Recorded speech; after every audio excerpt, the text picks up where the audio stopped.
Welcome back to Angus Designs. I'm James, and just like last year, I'm going to be reviewing my kind of top favourite tools of this year, ready to kind of swing into 2022.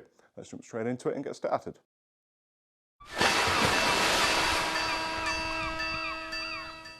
So to start off, we are going to be talking measuring, and specifically, we're talking tapes. Now, the Stanley Classic Power Lock is what I've just used for years and years and years, and I love this style. It's always been my go-to. This is the one that I use for my metalworking, so it's a little bit beaten up. And what I typically do is I take off the belt loop on the back and I put on a neodymium magnet. That's great for just putting on the side of the vise, or welding tables, fixture tables, that type of thing. And I use both metric and imperial when I'm metalworking, both on the lathe, machining, turning, that type of thing, because my machines are imperial.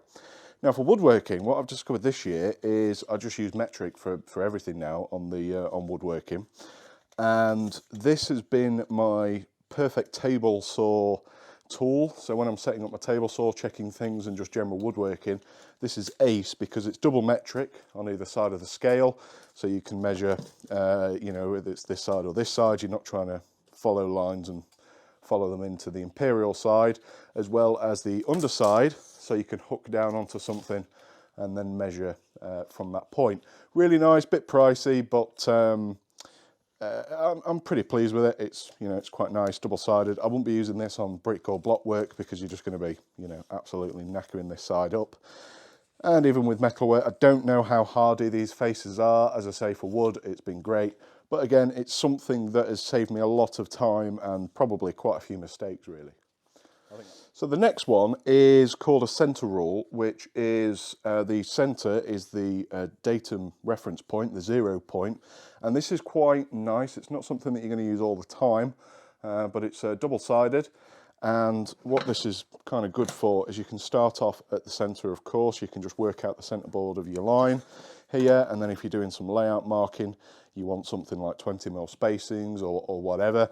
This is quite a nice, not a lot of money, little tool, and this is the AXMINSTER precision range. Alongside that as well, for my woodworking, I've bought one of these, which is the AXMINSTER Precision 600 combination square rule, and it's really nice. It's not a lot of money as well, and this fits with my backhoe combination square that I work with a lot. So this is quite nice as a quick get out, straight line, straight edge, and it's not a lot of money, and it's all metric. Kind of nice. Now the next one is probably, well, it is the most expensive tool of this little video. Now, I am not a big EDC guy. For those that don't know, that's everyday carry, and things like pocket knives. I've always had a pocket knife, only on in my home, of course, and I've kind of learned what I like and what I don't like. Now, this is not slagging off anybody else. This is just what I use.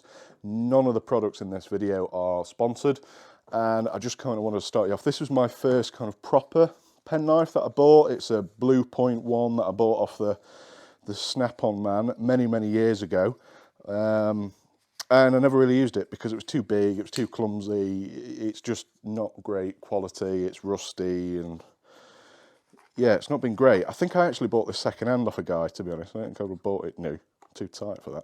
So anyway, didn't really like that, fell out of love with pocket knives for a change of career and jobs. And then a few years ago, probably 5-6 years ago, I bought this suspension by Gerber, which has been an okay knife. I carried this every day for a long time, and it got to a certain point where it was just a little bit, knackered, to be honest. Used heavily. I was constantly tightening up these screws because they were coming out all the time. I like the feel, the size, and the weight of it. The knife, they get used and abused, and opening paint tins and that type of thing, and it worked pretty good. Nothing wrong with it. I know there's a big divide between Gerber and, of course, you see the Leatherman here, but all in all, it was an okay knife, and it's half the price of a Leatherman. Now, onto what I've loved using this year is this Leatherman. It's the Leatherman Wave Plus.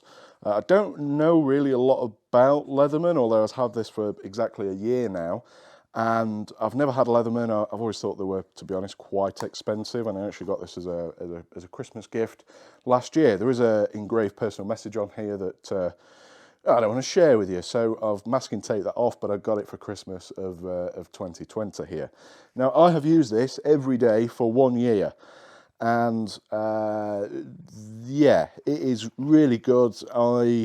What I typically do is I stick with things that I like, so whenever this one dies, breaks, or just becomes too worn, I'll get another one. And what I understand is you can replace a lot of the bits as well, so if you go onto the website, with Leathermans and this type of thing, I always stick with the most common, like the original, because you always know that you're going to get bits and you can replace it, and of course if you like it. So I'm not going to go too much into detail of these. These are very common. These are kind of like the industry standard of pocket knives. You've got flat bits, you've got the usual scissors that are absolutely crap, and you've got the knife, the saw. To be honest, this type of thing, I use the cutters, the pliers, and this screwdriver bit is really good. So these have got these tips that I thought I'd lose within an hour, but I've had it for a year now, and I've used it. It's been hammered, but it's holding up. This has gotten me out of a lot of jails, definitely. Not literally, but a lot of... I shouldn't have said that. It's been a really good tool, and I'm delighted. And thank you to my partner for buying it me. But yeah, things like this. I don't like the Swiss Army knives that have got 1,000 little things that are just not very good. I want a decent pair of pliers. These are interchangeable as well, so the wire cutters and strippers are interchangeable and replaceable, which I like that. And it's just really good. Before I was kind of got this for Christmas, I was contacted Gerber if I could replace this knife, because there's not a lot wrong with it. It's pretty knackered, to be honest, and the screw snapped off. You keep tightening them and they do snap off. And they said no, we don't offer that service, so that was a bit of a shame. But I'm super happy. I just leave this one in a toolbox for my toolbox. That's something I did like on the Gerber, is the spring back. That's kind of nice. And the Leatherman hasn't got that, so you just use your finger, which is fine.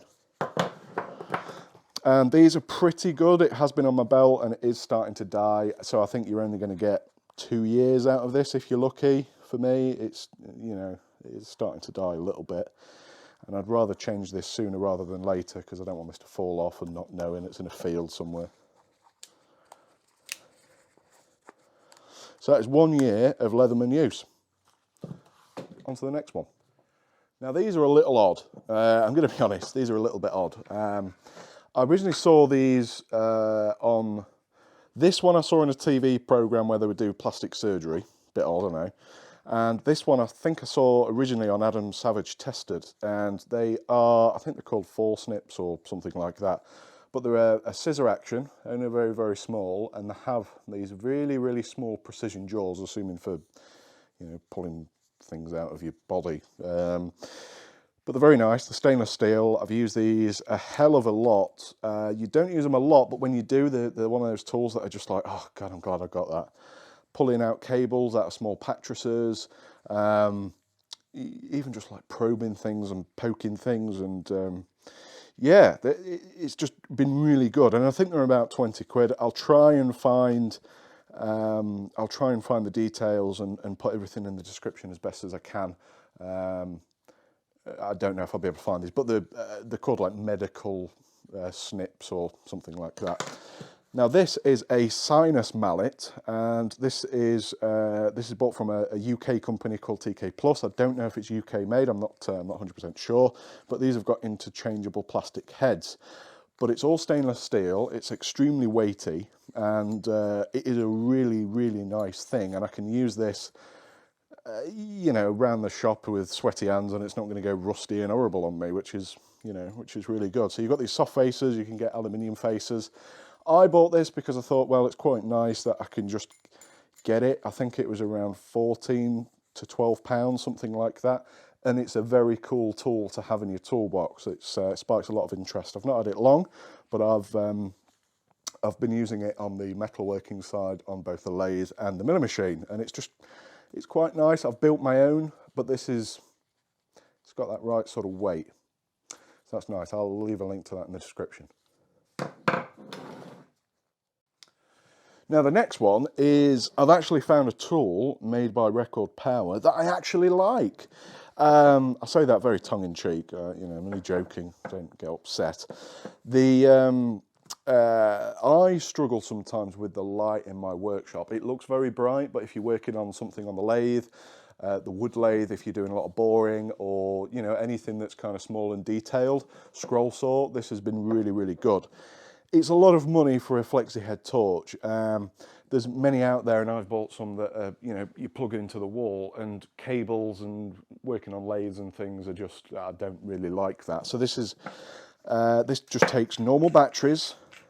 It has a magnetic base on the base, and it has a magnetic side that you can have, which is really, really super useful. And I've just taken that off. I didn't know you could do that. And then what I have done is it comes with a battery holder, which I use rechargeable AA batteries in here, or it's got some weird, I don't know what it is, it comes with like a little plastic enclosure that's not in the instructions. And it turns out it's a lithium rechargeable cell thing adapter that you can buy, but you have to buy the battery separate, and I like things simple, AA. And I know it sounds daft, but when you buy a torch, what I like is that you turn it on and it's a torch, you turn it off and it's not a torch.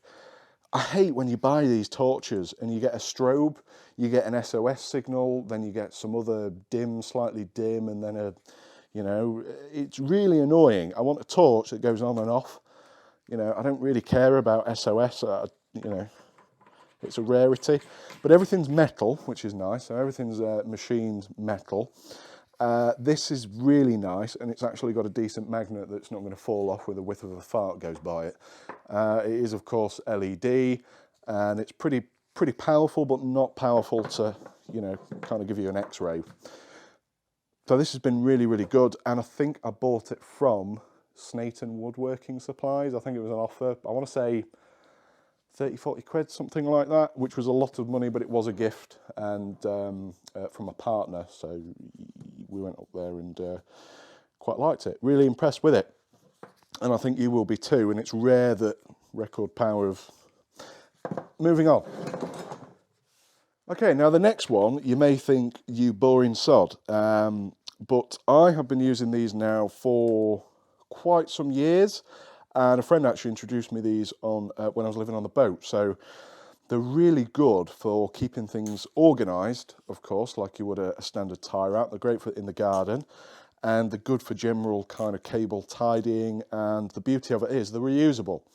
Now, tie wraps are, you know, 10 a penny. I get that, but I'm trying to not use as much plastic.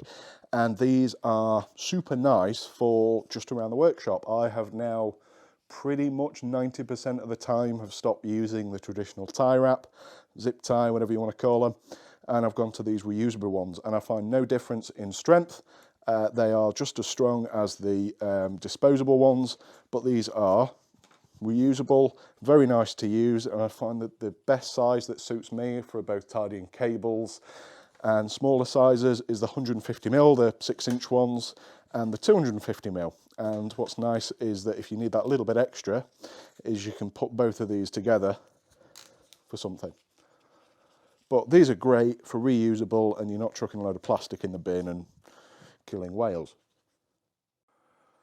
Now the next one, this is granted a pick and mix type video. There's a little bit of everything in here that I've liked. I haven't just focused on woodworking, metalworking, wood turning, fabricating, all that type of stuff. So this is called Cold Blue. Now you might have seen this in some kind of like restoration videos or gun maintenance videos, but this is it's kind of like a metal acid that puts on a film, a permanent film, almost like a wood stain, but for metal. And when you see a gun and it's black and it's shiny, it's traditionally has been cold blued. You don't really need anything on here. You need to make sure that the surface is exceptionally clean. And this just kind of gives a protective layer of something that you've just wire brushed, and you want it to not go rusty overnight and chuck a load of oil on it. So this has been really good for my my lathe restorations that I've done this year. I've blued some parts that I've machined, and it just gives it that kind of a, oh, you know, that's a nice looking part.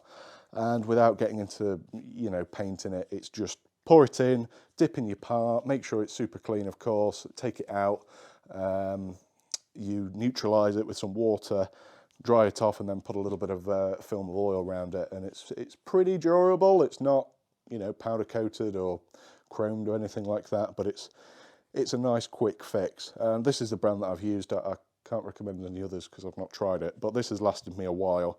It's not cheap, but you don't use a lot of it. Now, this is kind of WD-40. I've got a bit of a love-hate relationship with it. I went from like the traditional ones with a little, you know, crappy straw that you had in the top, and then I went to like the flexible one that had this, but with the red tube on here, and that was okay, but it always seemed to break, and they don't really kind of play ball when you want them to. And I discovered these are the flexible system. I thought, what an absolute joke they are. They're going to be out for a few months and then never come out again. However, they've been out for quite some time now, and they're really good for getting into those awkward tight places. I use WD-40 when I'm machining aluminium, and this is just nice for, you know, just a little, oh yeah, I don't know. If you don't want a lot, you can kind of just, you know, nurse this out here. Whereas the old ones and the bigger spray, you'd kind of, oh yeah, this one's a bit empty. But the older ones, you'd kind of be getting a, you know, an absolute mess everywhere.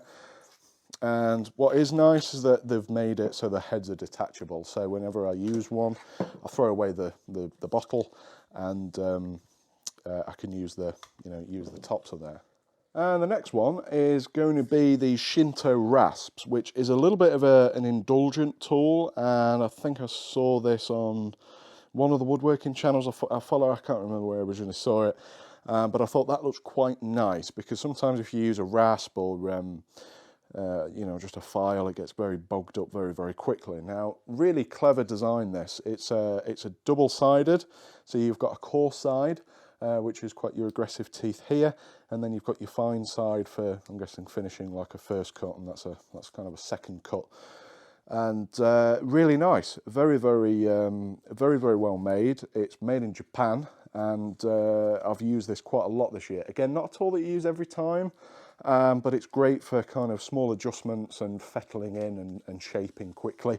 So this has been really good for reshafting some hammers that I've used this year, and kind of opening up boxes for kind of carpentry work that I've been doing in the house. It's come in really, really handy, and it's become that tool that as soon as you've got that problem, you reach for it because you know it's going to get the job done. And yeah, that is going to be the last year of 2021. What a year. Thank you for everybody's support, liking, commenting, and people who have purchased and connected through Instagram.